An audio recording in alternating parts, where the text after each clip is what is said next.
How's it going, everybody? I'm Ryan, he's Abby, we are the Expansion Bros, and after a little bit of time off, I know, I'm sorry guys, things have been busy for us, but they've also been busy in the NHL as we are now on the opposite side of the NHL trade deadline. And Abby, it was a pretty good one. I wouldn't say it's like the most memorable trade deadline we've had, but there was certainly big names moving. Obviously, Casey Middlestat for Bowen Byram earlier in the week.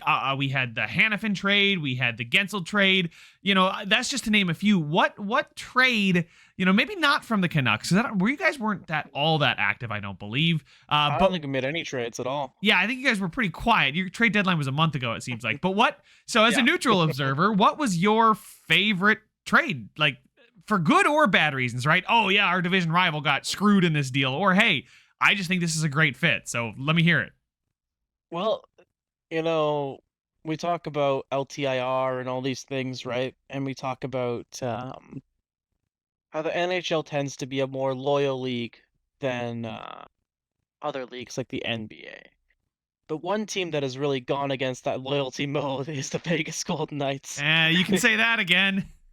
Yeah, you know, getting rid of a lot of their misfits.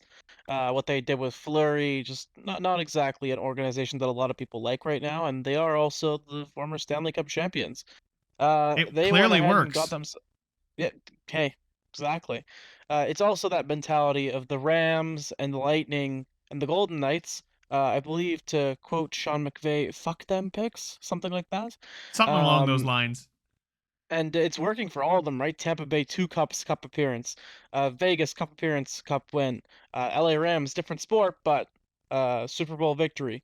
It seems to be working for them, and they've kept with that mentality, getting Thomas Hertl, someone who, it does make sense for the Sharks to trade, but I don't know, maybe I missed it. I didn't see any insiders reporting on this in advance. I didn't even know Thomas Hertl was on the trade block, even though, again, San Jose is a rebuilding team, and it makes a ton of sense.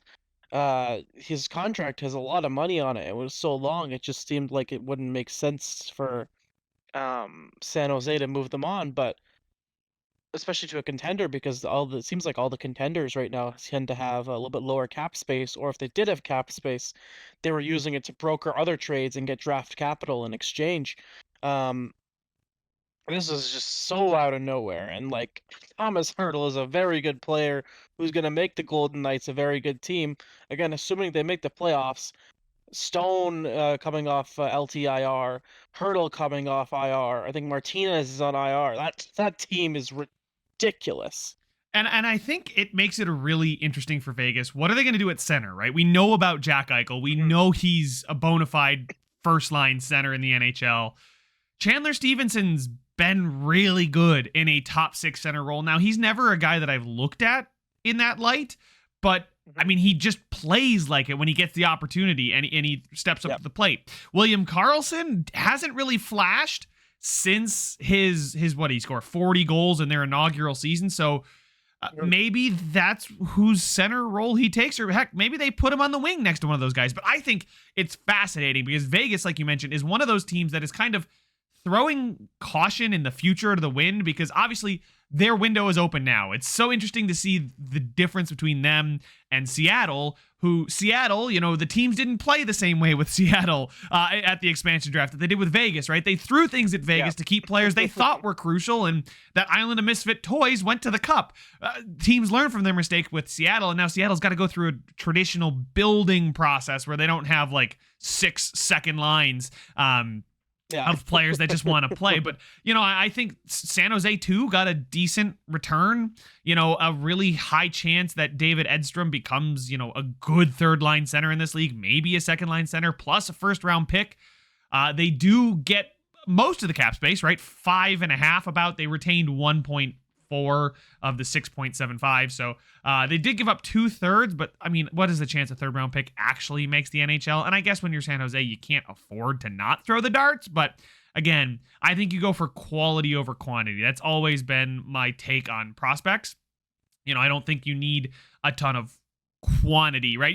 I don't want to get a bunch of guys that have ceilings as a 3rd pairing defenseman. I'm like, that's great. I can find those. Those are out there, but I want guys that have high ceilings, right? So I think San Jose Obviously it's still going to hurt for a little while, but the reason, they trade in division because those two teams have completely different timelines. By the time Vegas picks first overall, San Jose's probably in the cup, and they're just going to be completely opposite. Yeah. I sorry to clarify. Hurdle makes about $8 million. So with retention, he's down to 6.75. Yes, thank you.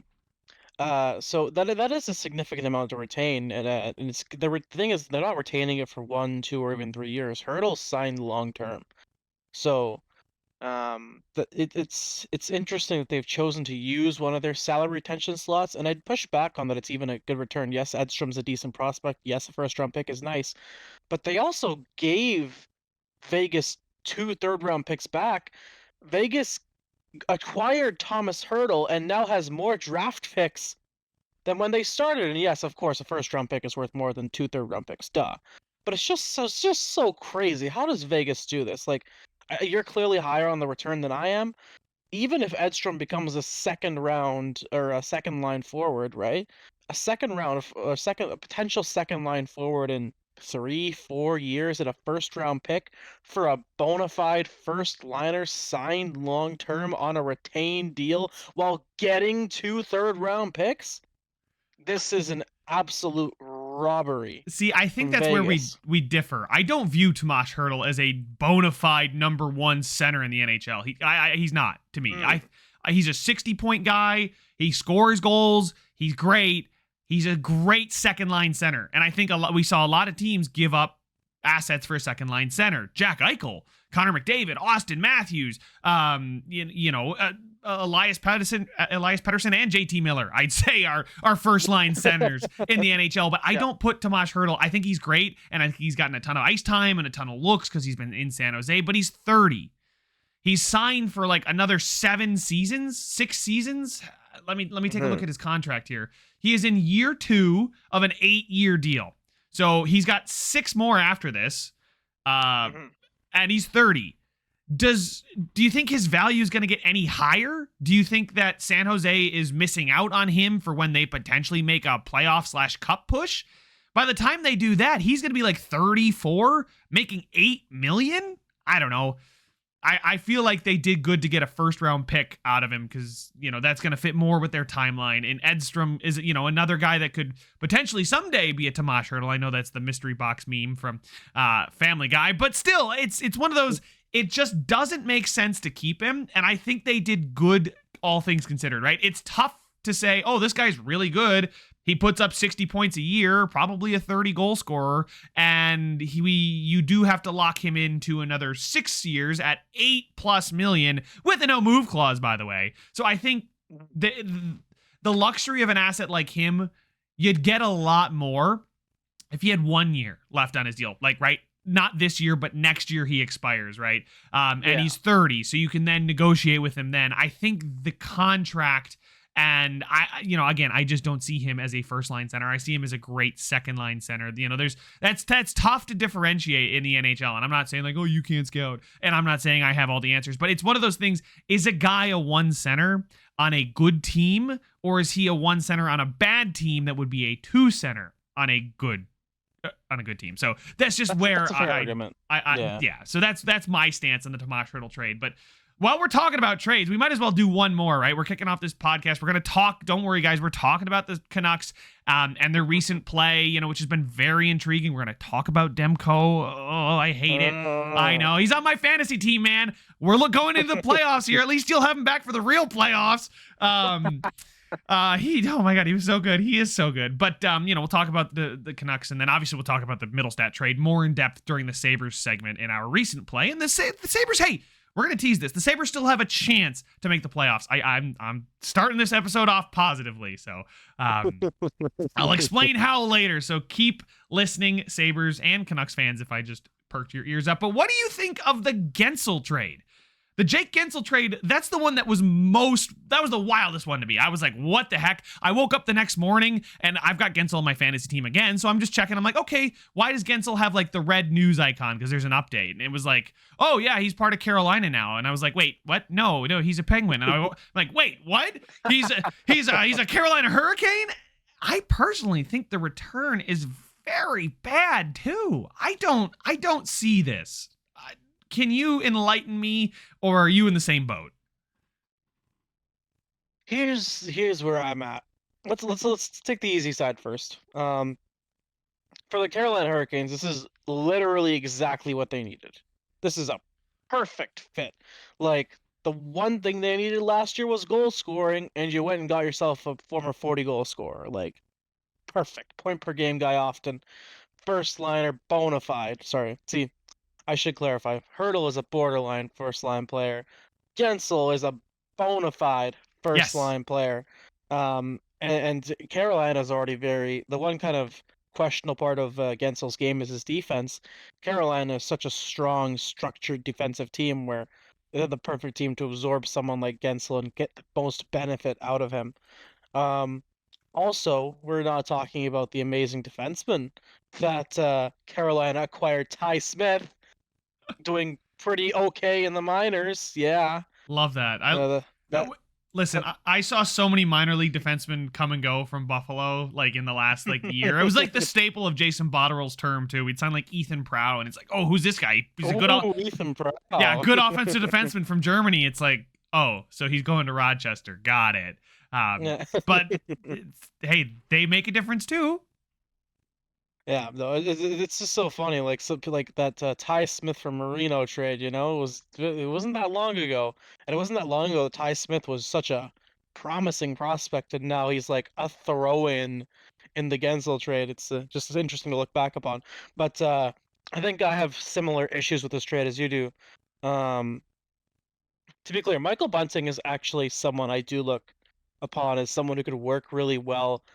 Um, with Crosby, and I don't know who said it. I heard it somewhere, but there were a lot of Chris Kunitz comparisons, where you have someone who can kind of crash and fight and get the puck, and he kind of fits that archetype where he could play well with Crosby or Malkin, especially Crosby.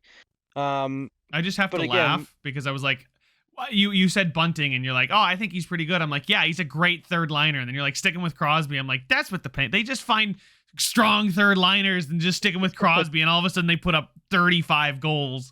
But keep going. I was gonna say hello, Brandon Rust and Connor Sheary. How are you? Yeah. Oh yeah, as a Sabres fan, we know that Connor Sheary did not make Crosby, and Crosby made Connor Sheary. There was no debating that. But it's a return I describe as bulk goods. If Dubas has done his scouting and they all work out, that's great. You know, but we don't really know. Like Vasily Pomeranov is a name that I'm sure NHL players are familiar with. He's like that top six prospect who's okay. Um, and I'd say it's a fairly accurate representation of him in real life. He's with the Hurricanes farm team. He was It's point per probably game with the Hurricanes, by the way. mm, 1 goal, 1 assist in 2 games. Yeah, yeah. See, it's interesting because it was kind of like that's like Brandon Peary that one year with Vegas where like he'd come up and he'd get a point every game and you send him back down. It's like, are we sure this isn't worth a look? And that's where like you have to trust the coaches because the next year Brandon Peary did come up full time and he was kind of very whatever. So that's where sometimes the box score doesn't tell the full story. But Pominarov seems like a perfectly fine guy who might end up being a middle six forward someday in the NHL. Ville Koivunen, I know a little bit less about, but he seems kind of similar tier prospect. And then Cruz Lucius, uh, as well. And then in addition to that, my big problem here is that they did not get a first round pick.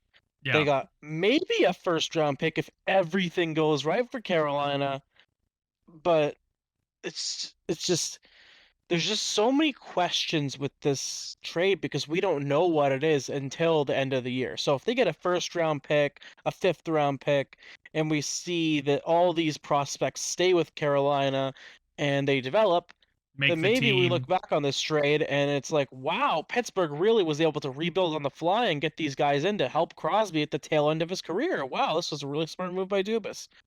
I Or almost don't know if Bunting. Sure, I'd say Bunting Mhm. aligns with Crosby, but how many more years does Sid have left? And are Ponomarev, Lucius, and Koivunen actually going to make the NHL roster by the time he's still a contributor? Right. I think this is get a piece now to tread water and take another run at it next year. as well as in 2, maybe 3 years, filling out depth, because that's one thing Pittsburgh hasn't had the luxury of, is just a bunch of high level prospects. So we started this conversation earlier talking about quantity versus quality of prospects. I mentioned, I think this is just Dubas going for quantity just to get bodies into the system. Mm-hmm. And I think that's a fair approach. It's just you don't really want to do that with your best asset, you know? That's maybe like, you're trading away a mid-level second, third line player. You want to get a couple B-level prospects for that. That makes sense. But Jake Gensel is a player that should command an A-level prospect plus. So again, like we said, Michael Bunting's a nice stopgap, but I think Pomerantsev could be ready in maybe not next year, but the year after, and I think Crosby will still be pretty good, right? Crosby is still unreal now. Like Crosby is still one of the elite players today. But He's the only reason they're I, not completely out of the playoff race right now. It's literally just because he is carrying that team so hard to stay in the playoff race, even though. I mean, listen. If I'm gonna go out on a limb and say the Buffalo Sabres are in it, I gotta give it to the Penguins. Listen.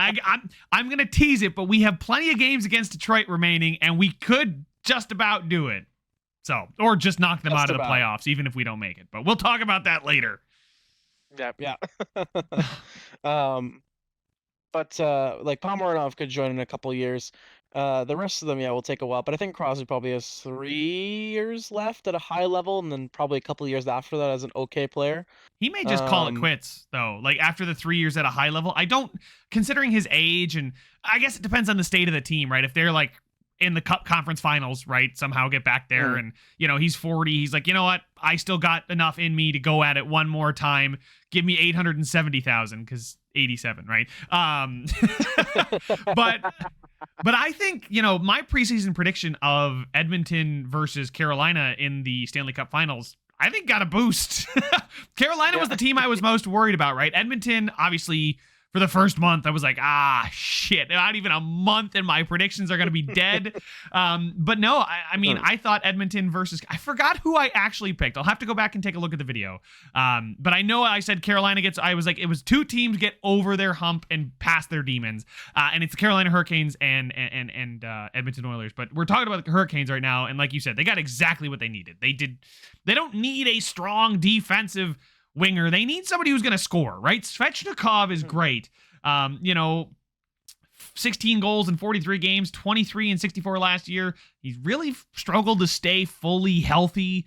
I can't really blame a guy because he's unlucky due to injuries, but we the way he was ascending early on, you saw like 40 goals in his future and top point producer, and it just feels like Carolina as a team has kind of plateaued. And I think this is a great trade for them, not just because of the on the ice stuff that Jake Gensel is going to bring, but just because it's fresh, right? You used a Football Reference, so I'm going to as well. It feels very similar to the Bills, the Buffalo Bills, and they're just completely gutting the old core, right? They're not just keeping a couple guys of that old core around. It's a shot in the arm to the franchise, and provides some fresh energy. And sometimes you just need that, right? I think that's what the Sabres did with Bowen Byram too. They brought in fresh energy, a new face, getting rid of somebody who was liked in the locker room quite a bit and was considered a mentor for some of the younger guys. And they got rid of a lot of our old guys here in Buffalo. But just that shot in the arm that, hey, like, we're going for it. We know we need a little bit more. Here's more. Now go do it, boys. We believe in you, right? So I think that mentality for Carolina is exactly what they needed. And speaking of mentality, how is the mentality up there in Vancouver? I know we haven't spoken in a little bit, and I'm not as aware of how you're feeling. So what's going on? I've seen a little bit of nerves and like anxious defending of the Canucks on Twitter. Like, we're actually still there, right? So what's going on up there, guys? Yeah, since we last talked, the Canucks went on a stretch where they lost 4 of 5. And now they're back on a 4-game winning streak. So I think people are reminding everyone that yes, even the best teams have bad stretches. But the Canucks are kind of back in their groove, and they had a statement win against the Winnipeg Jets. We've had quite a few games since then, so I don't think I'm going to go through all of them. But 3-1 win over the Golden Knights. They were very good, and especially that first period against the Jets was just immaculate. Demko was spectacular. Um, they were just dominating of what's supposed to be a very good team. 40, 18, and 5 is nothing to look down upon. That's one of the top teams in the league, and the Canucks dominated them. The one very, very, very, very, very scary thing from that game was Demko leaving mid-game, which Demko was trending on Twitter, and I think everybody, despite the 5-0 shutout and dominant performance, what everyone was thinking about was the Demko injury, and it looks like Demko is going to be out 2 to 4 weeks, so not ideal, especially when you're trying to lock down the first spot in the Western Conference and compete for that President's Trophy. But definitely not as bad as it could have been. Not a groin injury or anything like that. So I think Canucks fans are still optimistic. Obviously, Casey DeSmith, while playing well, is not quite at the same level as Demko, of course. But I think Canucks fans are very comfortable. Like, there's nobody's scared that we're gonna miss the playoffs anymore. Let me put it like that. Well, I know you mentioned that when we were talking, I think back in December, and I'm like, buddy, if you miss the playoffs, like it's a all-time collapse. I was not worried about you guys missing. What I was worried about is how real is this team? Like, are you guys actually going to put it together against the good teams when it matters? And that was something we talked about in the last one. I know, you guys had just snapped your 4-game losing streak when we last spoke, and you had a significant run coming up here with LA, Vegas, and Winnipeg. Now, call LA what you will. Are they a legit team or not? I mean, they're 12th in the NHL, so we'll figure that out later. But to win all 3 of those, right? 4-game winning streak. You handled your business against the Ducks.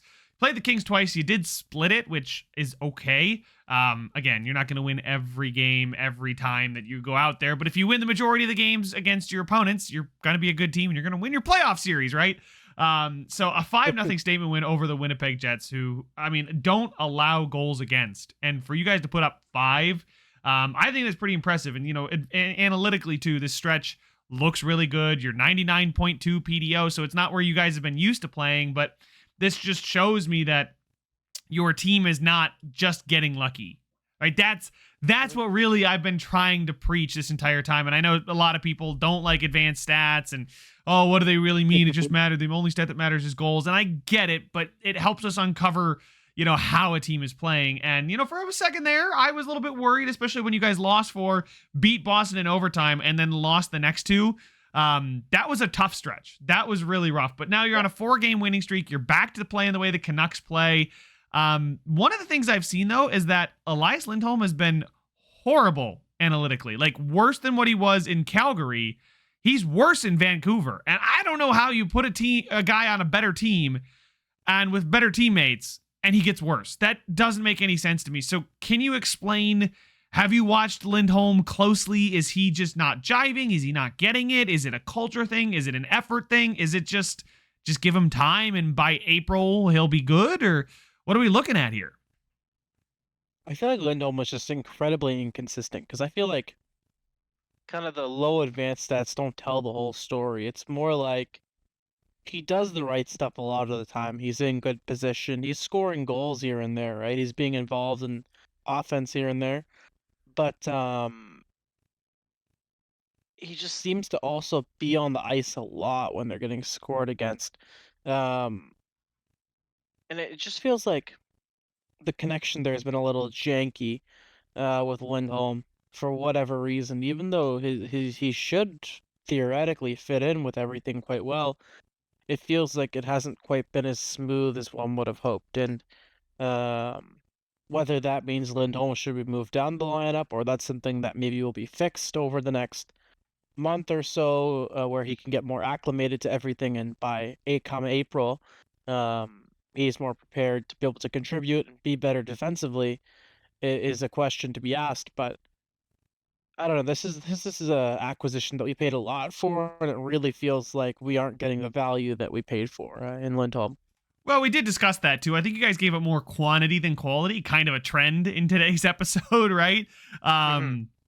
Just like the Gensel deal. The Gensel deal reminded me a lot of what I think you guys even gave up less for Lindholm, but you might be able to say, well, you can probably say now that Gensel is a better player than Lindholm. Mm-hmm. But I just wonder if it's, I mean, you don't want to say it's all based on one dude not being healthy, but Dakota Joshua getting that third line rolling, taking the pressure off the other lines. That line was insane. We've talked about it. Does Dakota Joshua coming back potentially free things up for Tocchet to roll with some different combinations? I just completely blanked on his name for a second, but to roll different combinations of lines that maybe puts Lindholm in a better position, right? Because I think it's clear to say that he has not hit the ground running, but this is why you make those deals early, right? You make the deal a month before the deadline, because imagine him stepping in as of Friday, and then you see 2 games and he's pitiful, and he's playing like he has been, and you're starting to get worried, like, is this guy going to figure it out with just 4 weeks? But he's had 4 weeks to figure it out. Is it trending in the right direction? Is it a matter of players getting healthy? What is it, in your opinion? Yeah. I don't know. Lindholm, he was always meant to be in one of those top 6 forwards, either playing with Pettersson or playing with Miller and Besser. I think Höglander has kind of, again, brought himself back up into that top 6, playing with Pettersson, and also playing sometimes with Miller and Besser. And I think that's where Höglander belongs. He's got 20 goals on the year, which is a nice plateau to see him break, especially considering he was in the 4th line for a chunk of the year. Yeah, I mean, he's got 11:39 of ice time per game. Yeah, like that's nothing. To just score 20, you'll take that any day of the week. Are you kidding? Of course. So again, that's someone who I'd want to stay in the top 6.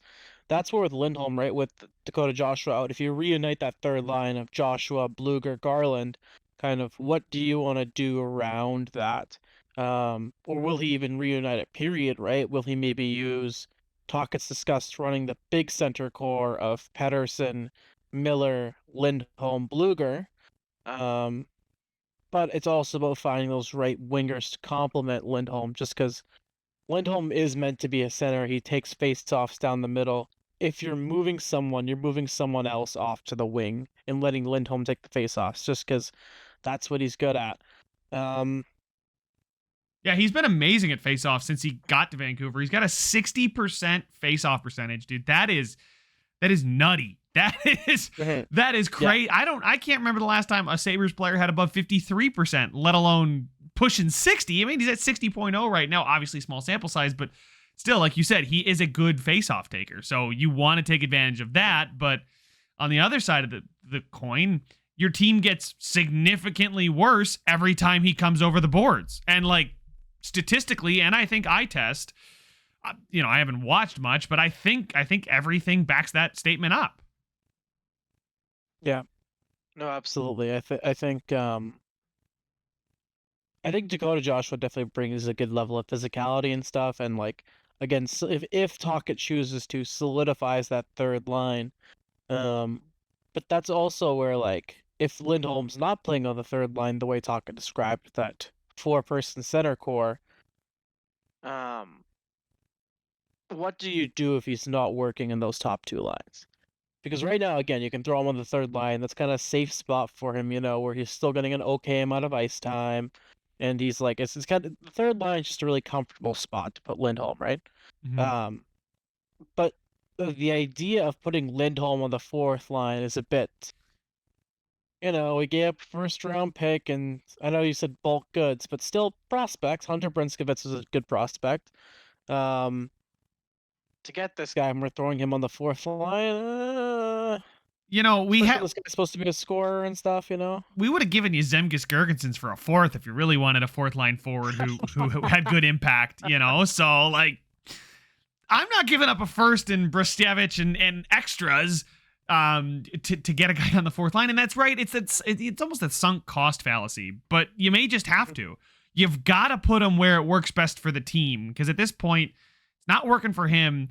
And I think that's a big talking point. Like the Lindholm trade is not, I I don't want to say your team's worse after getting Lindholm because I don't know record wise the trade with and without Lindholm, but Mhm. it certainly doesn't feel like you guys are high flying vibey, and he could just be a product of the entire team's regression to the mean too at the same time, right? We just mentioned that your PDO over this stretch was 99, which is pretty normal.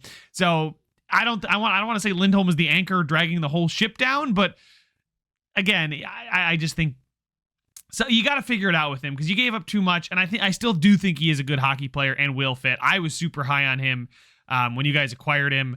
I thought it was a perfect fit. I thought he provided exactly what you needed. I want to see him get his legs under him though. For you guys, I mean, it like you said, part of it's luck, and that's going to shake his confidence. 17 games in, he's got he's not producing as well as he did in Calgary. Now, like you said, a little bit less ice time, about a minute at 5-on-5, but there is a significant drop off when it comes to his play style. You know what? Sorry, I hesitate here just because he's shooting a lot less. He is not shooting. I wonder if he's lost that confidence and that, hey, I know that like I can just do what I want because, it's Calgary. I've been here for a while, and coming into a new team, I wonder if he's overthinking, right? Maybe. So at 5-on-5, so keep this in mind, right? I have not watched any Elias Lindholm in Vancouver. I have not had the free time to stay up late and watch a Canucks game. But just looking at the stats from, obviously we're not talking about what he's doing well and what he's not doing well. I'm just straight up 5-on-5 shots per 60, 7.4 while he was in Calgary, 4.76. He's taking 3 fewer shots per 60 minutes of ice time, which is 1 fewer shot per game that he's taking. He is shooting a significantly higher shooting percentage, but I mean, that just comes with being in Vancouver. You guys put something in the water and everybody's shooting percentage jumps 5%.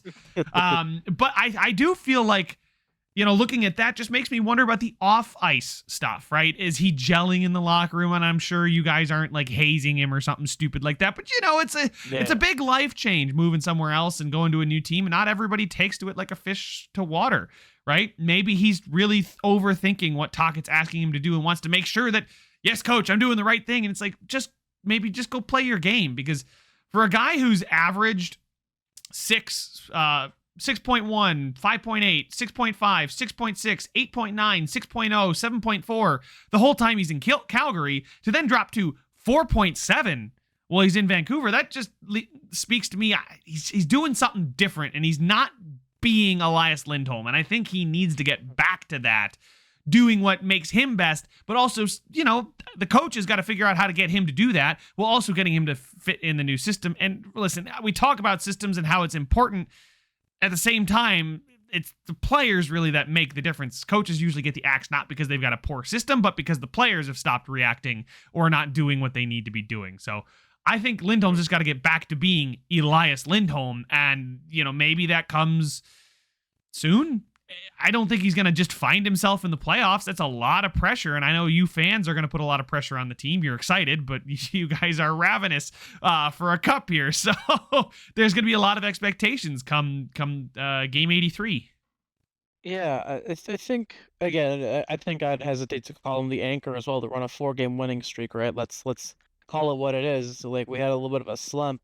And like you said, the PDO regression when we were pretty like in the mid 90s for a little bit there when we're used to a 105. So that's quite the change from every puck going your way to no pucks going your way. So now that we're back kind of at a neutral pace, we're back to 4-game winning streak. I think that's something that's a positive as well, is that, technically a 99 PDO or 99.2, whatever it was, is technically below the average. So technically our PDO is still regressing, but we're still winning each game when we beat 2 quality opponents by multi-goals, right?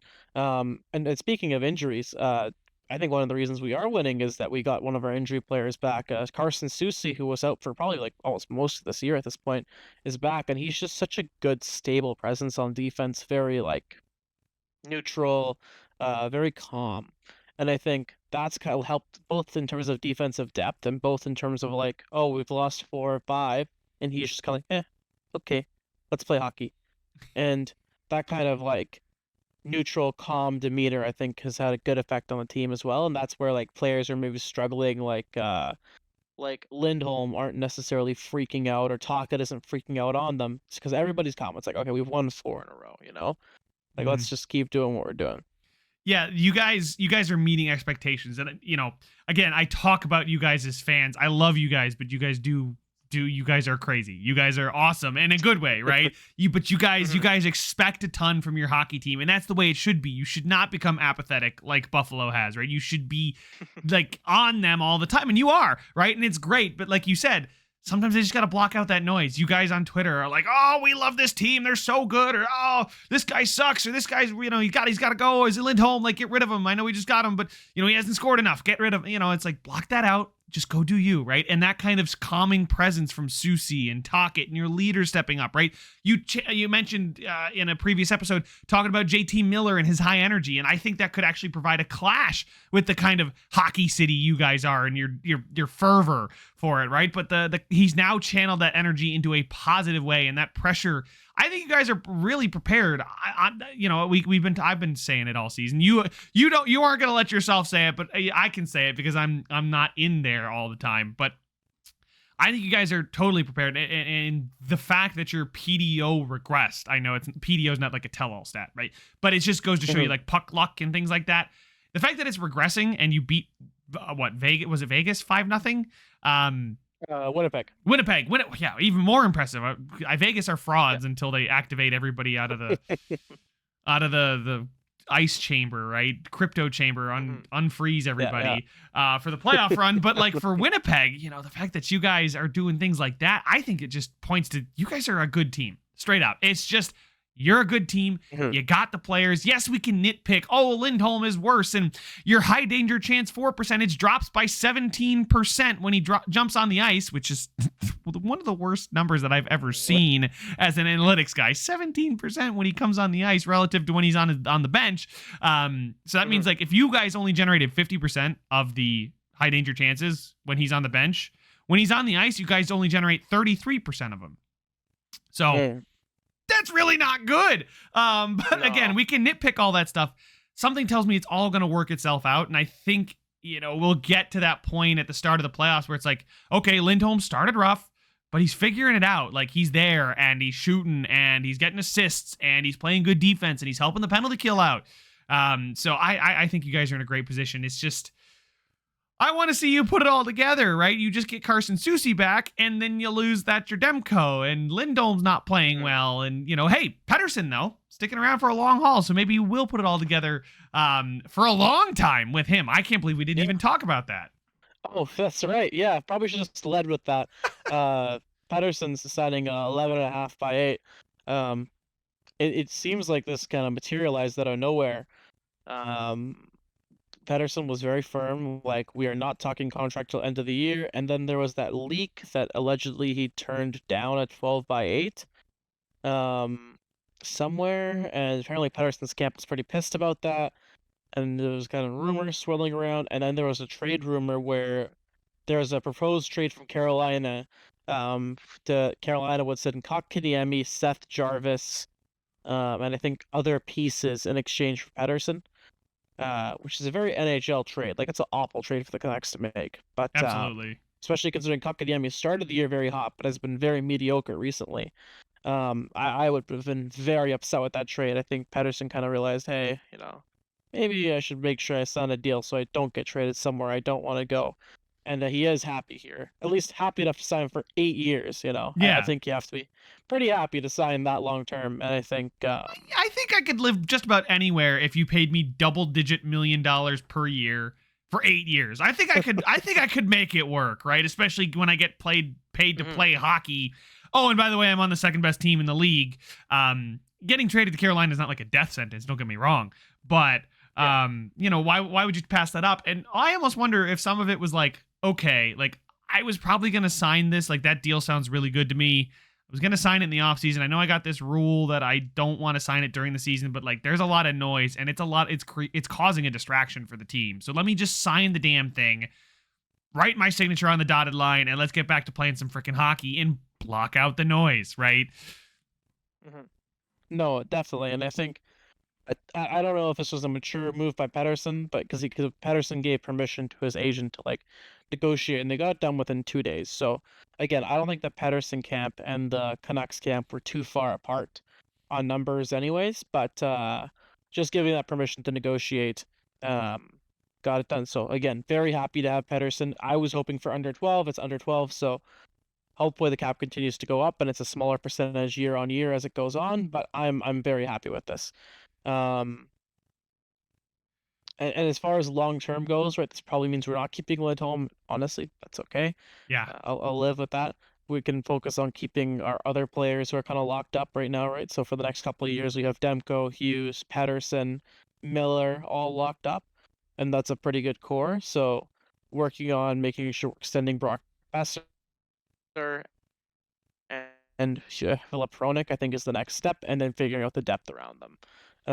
And I think those are kind of the key areas going forward. But I think that's the hardest thing to do in the NHL is to get a core that is great. That is amazing, right? Mm-hmm. That can carry the team, only so far, and then it's finding those ancillary pieces that go around them. And I think you guys have a great team now, and your core is going to be there, so you're always going to be in it. Question is, making those right money moves, putting their money in the right spot for long term to surround Quinn Hughes, Miller, Pedersen, Demko with enough talent where they don't have to put up 125 points to make the wild card. Hello, Sidney Crosby. That's basically what he's doing this year, but maybe not 125 points. How many points does Sidney Crosby have? I guess I can look that up on my own time, but he's got at least 30 goals this year as well. Yeah, he's scoring. He's just like, okay, I guess I just have to score again. So that's cool. We love to see that. Sidney Crosby has 64 points in 63 games, but he's got 32 in 63. That's my God. That's crazy, that's dude. Nuts. Oh my God. And he's logging over 20 minutes a night of ice time. I mean, I don't want to say at his age, but he's not in his 6th season. He's in his 36, man. I mean, yeah. I don't know how many seasons he's been a Penguin, but like, good Lord, logging over 20 minutes. He's still amazing. Oh my God. That's crazy. I don't think they'll move him, but that would be wild if they did. No, that they cannot. They literally, Pittsburgh would riot and like destroy their arena, and I'd be on their side. I don't know. I think Pittsburgh fans are wise enough to understand that we aren't going to win with Sid, so let's send him somewhere besides Philadelphia or Washington where he can go and win a cup. I think Pittsburgh fans are level-headed enough. Sid has brought that city three Stanley Cups. Well, and that's my point. Don't you think you owe it to him? Like, he's brought you enough. It's not like he's backing out on you. He's got 1 or 2 years of good hockey left. If a deal is there to be made to send him to a contender, why not send him to a contender? And me as a fan, like, I have 3 Stanley Cups and a ton of wins and a ton of awesome memories. Go win one, Sid, in your last season. Like, I'm not going to be upset. I mean, if you're got 3 cups, he doesn't need a cup, right? He has money, he has cups. What's he going to get with the 4th ring? Oh, no, he can do quad. Ooh, 4-time. Like, come on. You're telling me Sidney Crosby is out there just playing to have fun like it's beer league? Come on, these guys are still the ultimate competitors. They want a ring. I don't care how many you have. If you had 16, you'd want a 17th. For sure, right? But what I'm saying is if I was in Sidney Crosby's position where I've made millions of dollars, I was considered the best player in the world for a long time. I've got gold medals over America, suck it. I've got 3 Stanley Cup rings, right? I have nothing else to achieve, right? I'm playing hockey.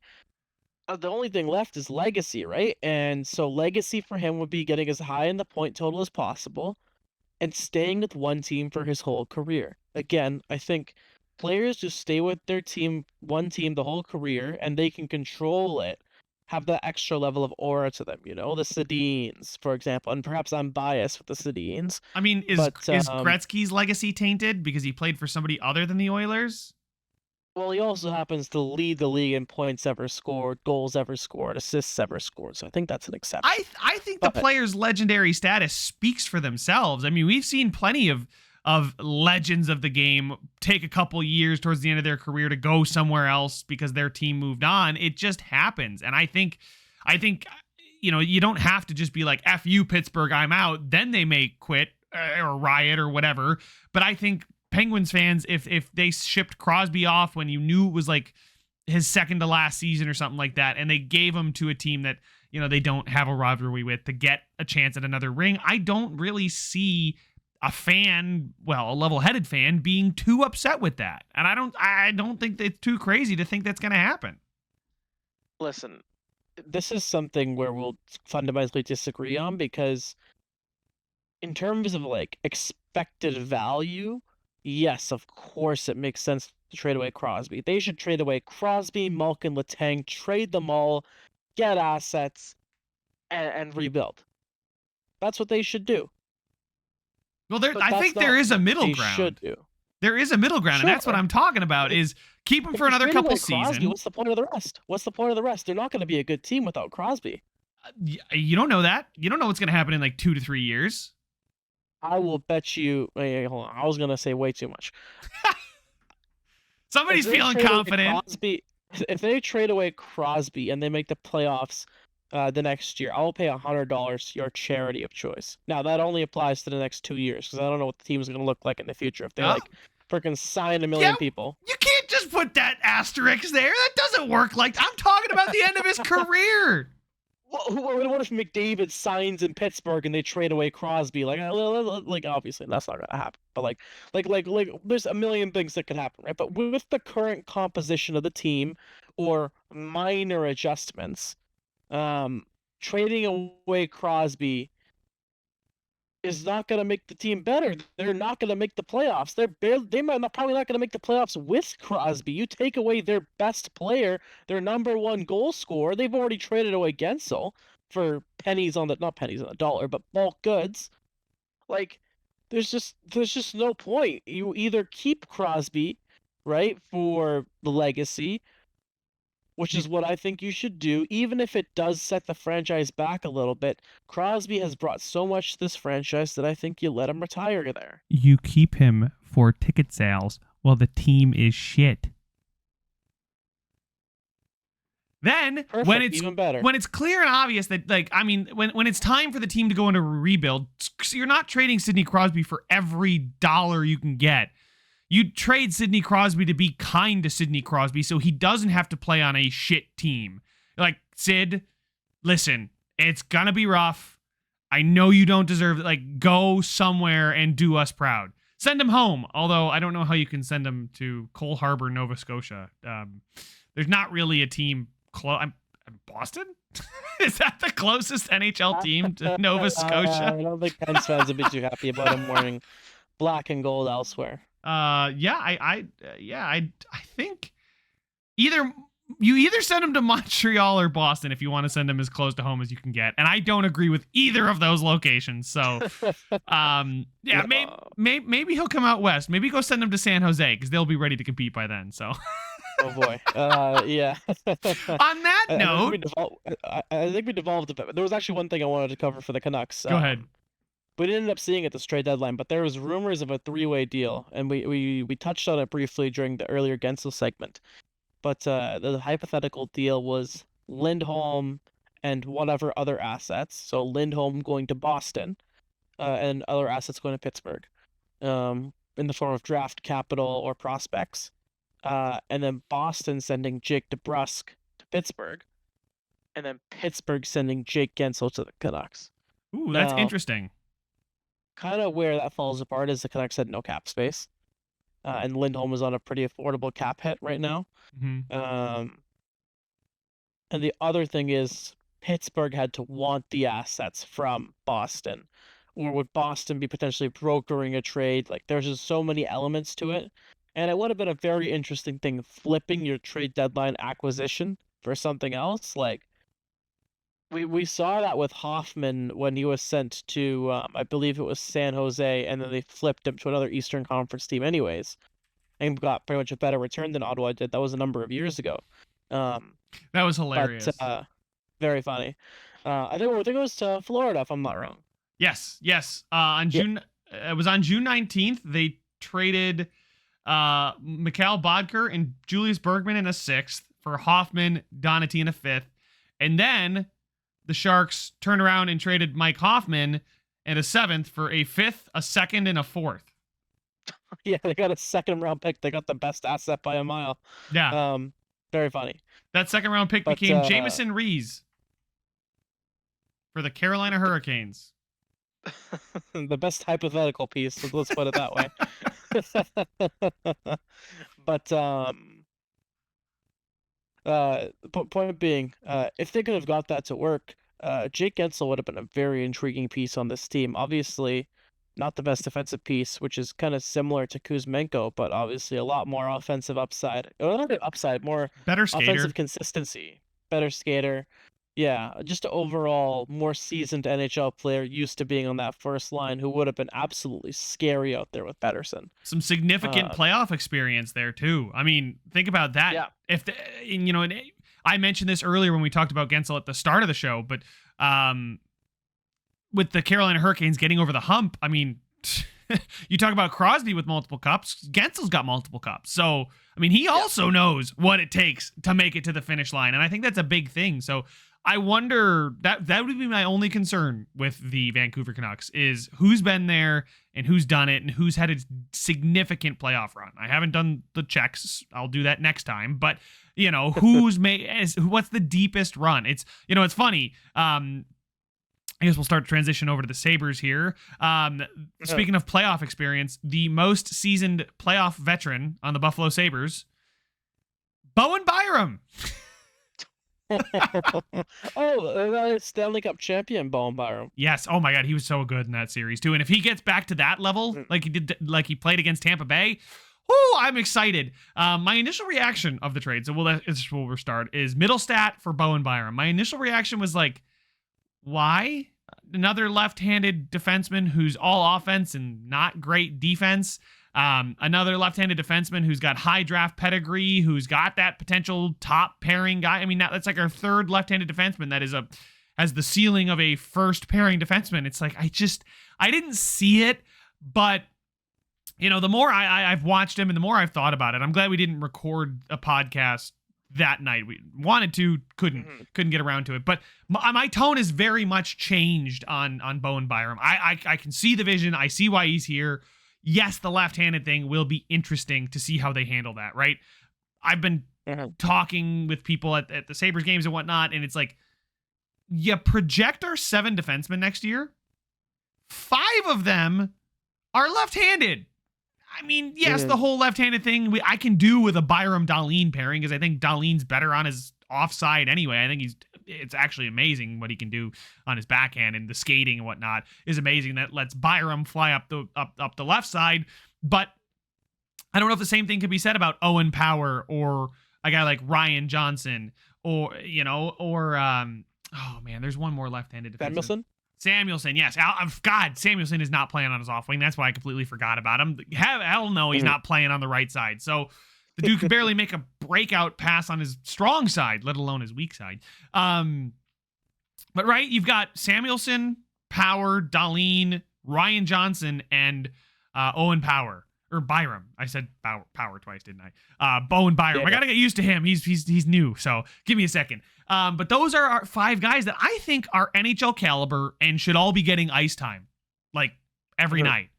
So we just going to roll with Connor Clifton and then somebody scratched? Are we going to wait for the inevitable Matthias Samuelsson misses 35 games? Like, what are we going to do here? And part of what Elliot Friedman is reporting that the Sabres are a team to look out for that are going to be active in the summer. So that'll give us plenty to talk about because you'll be drunk after the Cup win, and I'll be busy following Twitter, Elliot Friedman and Darren Dreger and those guys. So I don't know. I think I see the fit. I like him next to Dahlin, and yeah, he ever since we got him, yeah, I believe might have been 1 goal against Edmonton. I'm not sure, but he's been on the ice for every goal for the Sabres have scored since we traded for him. That's a pretty nice stat.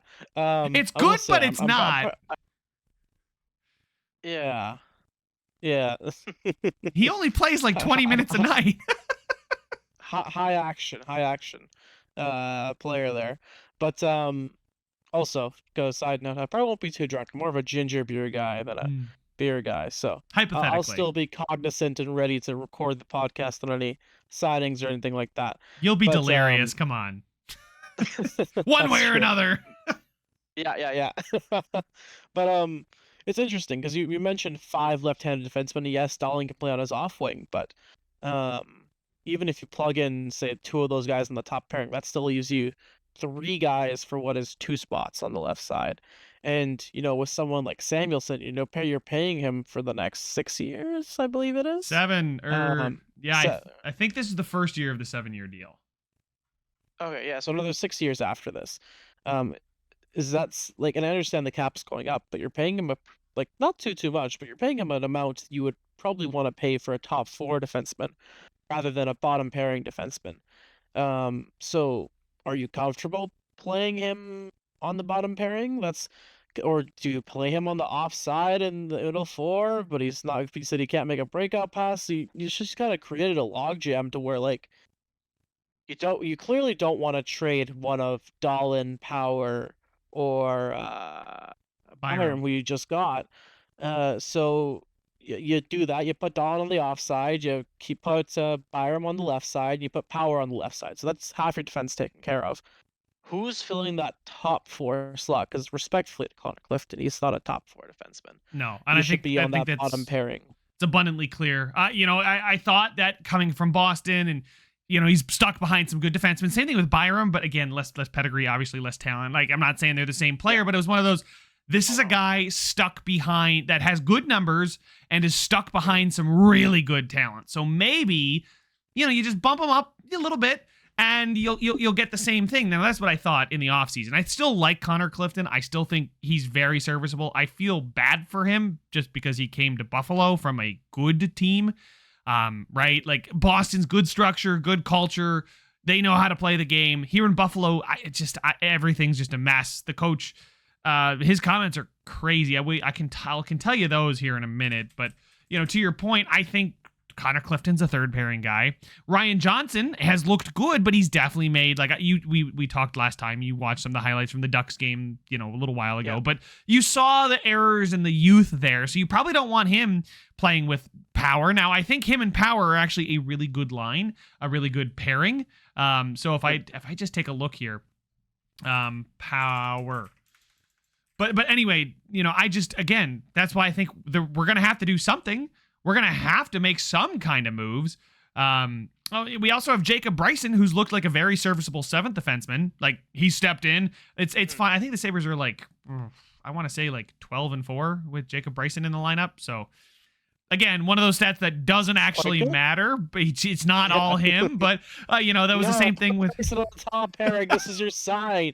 Screw Dahlin, screw Byram. Jacob Bryson is your savior. Right, so you'll just wonder if is he going to make the NHL next year? So then your 7th defenseman's also left-handed. So there's 6 left-handed defensemen, and then Connor Clifton, right? Something has to give unless they're just ready to play everybody on as a lefty. Yeah, who's your other right-handed defenseman? Right now is Henry Jokiharju. I see. I'm sorry. I honestly don't remember Jokiharju all that much since his first couple years of the Sabres and since he was a Blackhawk. How is he? He's probably better than Clifton, but like not that much better. I wouldn't say. So that's the thing, right? They play different styles, but they are very similar to me, right? They're both that they can be a 4.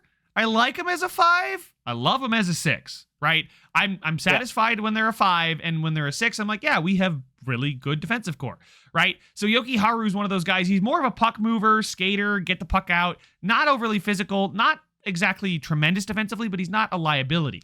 Connor Clifton is not tremendous offensively, but is not a liability offensively, but he is one of the most physical players on the team. He's willing to play defense, play hard, that kind of player, which I think the Sabres should prioritize over a guy like Henry Jokiharju. But if we then say, okay, Henry Jokiharju is our tradable asset, you just traded another right-handed defenseman, and at some point, I get it, right? I'm okay with 4 lefties on the team.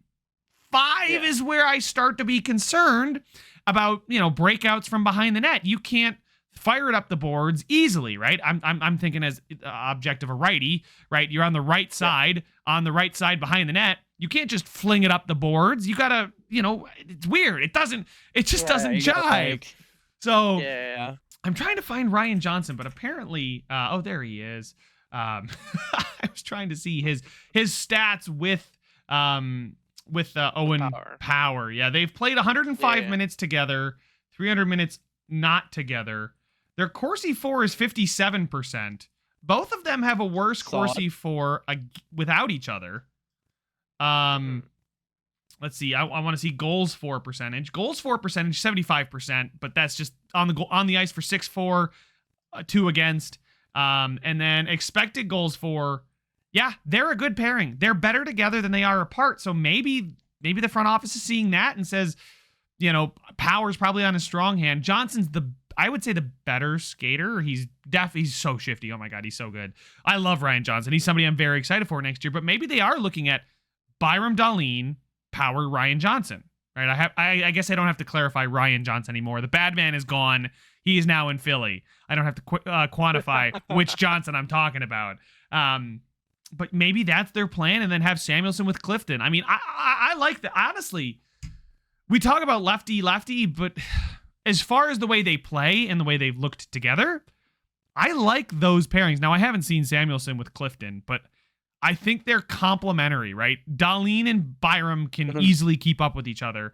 I think Power and Johnson have very complementary styles of play. And then Clifton and Samuelsson is that, hey, we're blocking the shots and you're getting hit when we're out here. Like, that is just happening. So I think, that could be an interesting decor. And then you've got Jacob Bryson as your 7th defenseman. Maybe you find an upgrade that pushes, Clifton to the bench, or Ryan Johnson doesn't have to play every night in year number 2. I don't know. It'll be interesting to see, just what they do there. But, my initial reaction on the Byram trade was, I don't know why. Now we understand it, right? And Sabres fans, those of you that have been watching the games, you know what kind of player this is. I think the most interesting part of this trade is it really sets us up to do something in the summer, because the Sabres are no longer in a position where they have a balanced roster and, the right amount of top 6, top 9, and fourth line and defensemen. They're going to have to do something. And I think, if and when the playoffs drought reaches 13 years, I think, Kevin Adams can't just sit on his hands anymore. I think this might be kind of fun. I might have fun watching what happens, unless we get fleeced in every trade. But I did tease this earlier. Oh, go ahead. Let's finish that up. No, I was gonna say, I think I know where you're going, but since we're covering the current trades, there's still 2 other trades I think we should cover before we go into your hypothetical scenario, right? We did have the Kyle Okposo trade and the Eric Johnson trade, and before we get into those, I think I'd like to bring up a quote. It was something to the degree of, if Eric Johnson gets traded for future considerations, the team that trades future considerations will miss future considerations. I stand by that. And you got quite a bit more than future considerations. You got a 4th round pick. Yes, we did. Mid-round pick. That's a lot more than I thought you guys would get. I was thinking you guys get a 5th, 6th round pick. That's actually quite some fine work by Kevin Adams there. It's amazing what GMs will give up for a right-handed defenseman who's played in the playoffs before. They're just addicted to him, dude. It's like they just can't break they see nothing but like, oh my God, leadership. I'll give you anything. Like it's honestly crazy. I'm like, you should look at what he does on the ice, right? I mean, I guess saying that as a Sabres fan who hasn't seen a team make the playoffs, in over a decade, what would I know? But still, I think you should always be there to acquire talent, unless your room really needs a shakeup, unless things have gotten toxic and the culture's just bad. I think you should be focused more on getting the best player available rather than the best buddy available. Well, the other thing is, like, if your room is toxic and has a horrible culture, I don't think Eric Johnson's exactly gonna fix it. Like, it's a nice enough guy, I'm sure, but like, that's like something you add on at the very end. You've got everything figured out. Here's a depth defenseman. But I also think you're paying a heavy price for what's not a very good defenseman, as we've watched many, many times. So I agree. It's this fascination with older defensemen who have experience for whatever reason. Well, remember a few years ago, Nick Foligno went for a 1st Yeah. at the deadline. Like, Rick Nash or what? before that when he wasn't good anymore. Like, my God. Just this obsession with quote unquote veterans. But the point of a veteran, right, is that they should probably be helping the team they're currently on if you're trading them. Eric Johnson wasn't helping the Buffalo Sabres while he's on the Buffalo Sabres. How is he gonna go help your team? It's just it's a bit puzzling.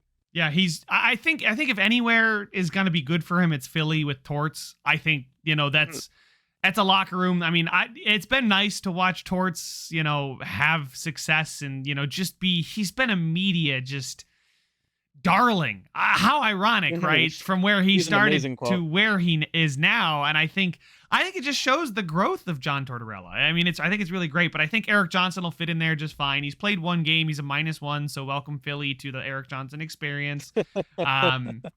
He's got 3 goals. It's not even like he's putting up points or doing anything positive for the team either. Like, I just don't get it. Anyway, we'll move on from that one because he was here and he was gone. But we're talking next about a guy that was here for 8 years. And, I've been very critical of him this season. And I think the quotes that he's put out in the media have just been annoying and not what the fans want to hear. But I think, he's been good for the team. And I can't say, like, you can't hate Kyle Oposo. I mean, he is out there. The game has passed him by. I'm just going to, he is not a good hockey player anymore, but he's a great guy and he's going to give his all. And on many of the nights when the team didn't have they didn't have the juice. Oh, who's this dude? Like, Oposo? Like, forechecking like that? Like, what? He's throwing his body around? Like, he tried to set the example of how the team needed to play. Now, I'm happy to have a fresh voice in the locker room and, Dad is gone, right? It's time for you to step up and walk on your own, son. But, I gotta, thank you, Kyle Oposo, for the time here, right? It didn't work out the way either of us wanted, but you were an awesome member of the community. You treated the fan base with respect. And most importantly, you helped define to this new generation what it meant to be a Sabre when you put on the blue and gold. So, thank you. But, good luck in Florida, but not too much because I don't like Florida. But it's funny. I look at Florida and look at all the former Sabres on the Florida Panthers, and they're the best team in the NHL. So it's Erod's your first name that comes to mind when I talk about the Florida Panthers. Come on, man. What? Sam Reinhart is not the first name? Sam Reinhart is on my fantasy team, so you're right. I probably should be thinking a little more of Sam Reinhart. All right. Yeah, no. If you want to go through the list, that'd be lovely. Yeah, you ready for this? Sam Reinhart, Evan Rodriguez, Kyle Oposo, Brandon Montour, Dmitry Kulikov. Oh yeah. Okay, that's a solid 5. 5 of their 18 skaters a night. It's a third of their team came from us, and we're in a 12-year playoff drought. Make it 13. Like, it's amazing what happens when you have good culture and coaching. It's almost like these guys were good to begin with. It's interesting to see how all of them have elevated their. Well, actually, we haven't seen for Okposo, but for the rest of them, all of them have elevated their games while getting there. And it's not just a Buffalo thing either. There's a lot of Canucks. Like, I think Jared McCann found his game in Florida as well after he left the Canucks. Florida seems to be a place that tends to rehab people. So that's just interesting to think about. Yeah. 5 though. 5. 5 is quite a bit. 5 is quite a bit. I'd be curious to see if they have more players. Let's see. Gadjevich. They got at least 2 Canucks. They got Jonah Gadjevich. They used to have a bunch of Canucks. Well, my point is though, like, some of their top producers are former Sabres, right? You talk about Sam Reinhart, Evan Rodriguez, and Brandon Montour. All 3 of those guys were on the same team, and they were with Jack Eichel and Ryan O'Reilly and Rasmus Dahlin. Oh, that's right. You guys had a roar. Oh my God. Yeah, and all these guys go somewhere else and have success, and it's like, when is it my turn? When do I get to have a piece of that? Because it's clearly not the players. It is, but it isn't the players, right? Like, there's something sour. Like, you guys put extra shooting percentage in the water. I don't know what we put in the water here, but we need to get some imported Vancouver spring water here to Buffalo because we need something, man. Oh, you guys are like importing that Flint, Michigan water or something, man. Who knows? Something toxic, I guess. But I say playoff streak, playoff drought, playoff streak. I guess I'll call it a streak. It's a bad streak though. So, of 12 years, it may or may not be 13. Now, call me crazy. Tonight's game in about, well, those of you that are listening will know whether or not I still have hope in about, 6 hours. But we play the Detroit Red Wings 3 times down the stretch. We are 7 points behind the Detroit Red Wings for the final wild card spot. Okay. We could conceivably pick up 6 points on the Red Wings before the end of the season. Like, we directly control our destiny in that fact. Now, of course, beat them 3 times, we don't make the playoffs, right? We're still 7 points out, but that pulls us closer to them. Oh, by the way, we also play the Islanders. I believe, is that tomorrow night or Wednesday night? Either way, what is Wednesday night? Duh. Thursday night we play the Islanders, who are tied with the Detroit Red Wings for the second wild card spot. I mean, listen, I'm not saying the chances are very high, but I'm saying there's a chance. You're definitely right. There is a chance. I think points-wise, it actually makes things sound a lot better than they are, because I think the biggest problem you have isn't actually points. It's people. Because you also have, if it was just you and then the Red Wings are ahead of you, you have, absolutely, I'd be a lot more optimistic. The Red Wings are on a 5-game losing streak, right? After being on a 5-game winning streak. They're a streaky team. But you look at the other teams you're competing with. The Islanders, you mentioned, the wild card one. But you also have the Capitals, who have played 2 less games and are 4 points up on you. You have the Devils, who are a point up on you. You have the Penguins, who have played 2 less games than you and are 1 point back, You have these teams, point percentage-wise, who are all beating the Sabres. So, yes, beating the right teams is important, but you also have to string together wins against all the other teams as well. And that's where I think there's a little bit more of that difficulty to see, okay, even if you beat the Wings all 3 times, you'd still be behind the Wings in the standings, and they'd still have a game at hand. So you're going to need to make sure you're beating the other teams, and you're going to have to hope that there's a lot of regression to a lot of teams at the same time. But you know what? Let's puff some hopium. You can still, I think you can still do it. Come on, man. Did you have to just rain on my parade like that? I know it's 1.4% chance. I got it. But that's the chance. That is how we would do it, is right there.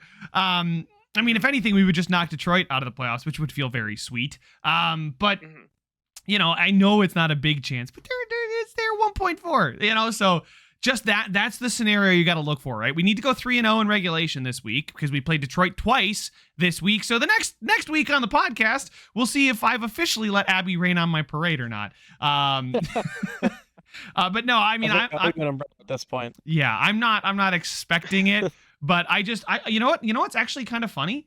I saw this earlier today. Let me see if I can find it again. There it is. Yeah, the Sabres last season were 7 points out of the playoffs after 65 games. Where are they this season, Abby? I think they're 7 points out of the playoffs, aren't they? With 65 games played. Yeah. They're in the same spot they were in last year when they missed by a point. So, I mean, we've seen them do it before, I guess. We'll see if they can do it this time. It'll certainly be interesting, but no, I'm not expecting it, right? Just because this team looks so different from last year's team, and Don Granato was quoted as saying, he was asked about tweaks to the system next season. He said, well, there's not going to be a lot. He said it's hard to replicate career highs that were reached last season, combined with the power play woes, as well as they've missed Jack Quinn's presence. Quote, there were not a lot of system changes this season. Then what is it, Don? Like, what? I don't know, man. Do the opposite of what they're doing, focusing on defense instead of offense. That seems like a pretty big system change. Yeah, they've turned the dial to Ralph Kruger, which never go full Ralph Kruger. I saw it since January 1st or something like that. They're 31st in goals for and 27th in expected goals for. So they've just shut down offensively completely. The way he's coaching is let's win games 2-1, 3-2 in overtime in a shootout. Let's just get the win any way possible. Not saying, hey, let's go out and put our stamp on this game. He's saying, let's go out and, hope that the bounce or two goes our way. And that's just not a successful way to live. And again, the players have now and then looked not great coming out the gate. And I know the injuries are a thing, but come on, man, every team deals with injuries. I get it. So yeah. I don't know. I think this season is just about over. I think this week will really put the nail in the coffin or revive the chances up to 3%. Could double our chances to make the playoffs if we go 3-0 this week. So I don't know. It'll be interesting to see what the team does in the offseason. I'm very, very excited for the offseason. And let's just go watch some Sabres hockey. So, oh man, we have been talking a while though. Do you have any other comments on the Sabres? I mean, they're not very interesting, so I find it hard to believe you have much to say that I haven't already said. I think I'm really looking forward to this episode next week, just because, like you said, either I'll be able to rain on your parade, or we can really start going into hypotheticals of what you need to do, and I think that'd be fun to look into. So I'm actually wishing you the best of luck, whatever that is, whether that means losing so you get a better draft pick or winning to keep the hopium going. Either way, I think it'll be very intriguing, and I'm looking forward to talking about it. I think either way, either direction, it'll be fun, right? Because then I can start to hypothesize, okay, who the heck is gone? What is the freaking decor going to look like? And what are we doing in goal? I mean, it's probably UPL, but is it Levi as the backup or is there a veteran coming in? So we'll see. We got $22 million in cap space. Offseason's going to be fun to talk about regardless. Just when do I get to start doing my research? Do I get to do it now or in a month? So... But thank you guys so much for listening. It would mean a lot to us if you would share the podcast with your friends and family and anybody you think may enjoy it. Leave a 5-star review and like the video if you're watching on YouTube. We appreciate you guys very much. Thank you so much for letting us talk another week of hockey with you. And we will see you guys in the next one. Peace.